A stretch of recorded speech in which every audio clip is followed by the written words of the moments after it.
Hey guys, what's up? I'm here with my brand new iPhone 17 Pro in deep blue, and this thing has a wild new feature called dual capture. It basically lets you record using both the front and rear cameras at the same time, and it saves the footage as one single video file, not two separate clips like some other phones do. So let me show you exactly how to turn it on and start using it. This dual capture mode works with all new iPhone 17 series, including iPhone Air.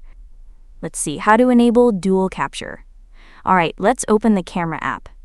Now, swipe over to video mode just like you normally would.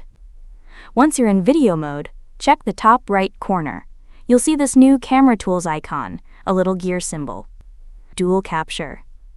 Tap it once and boom, you'll instantly see both your front and back camera views on the screen. By default, your rear camera will fill most of the screen while your selfie cam shows up as a small floating window.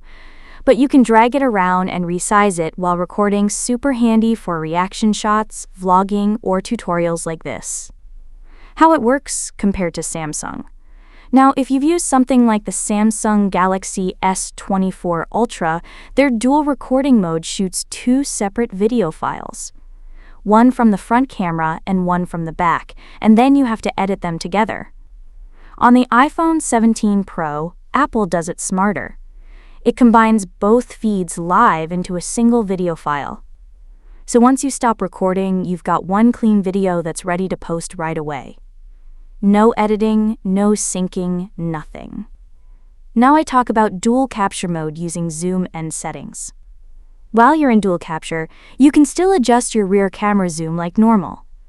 Use the zoom wheel above the shutter to move between 0.5x all the way up to 8x, and it even goes up to 24x digital zoom if you need it. The selfie cam stays steady while the rear cam zooms, so it looks smooth. And that's it. Dual capture on the iPhone 17 Pro is insanely fun and super useful if you're into content creation or just want that live reaction plus what you're seeing at the same time. I've been using it for quick vlogs, and it honestly makes everything faster since it's all saved in one file. Give it a shot and let me know how you're using dual capture in the comments. Alright, that's it for this one. If this helped, drop a like, and I'll catch you in the next video.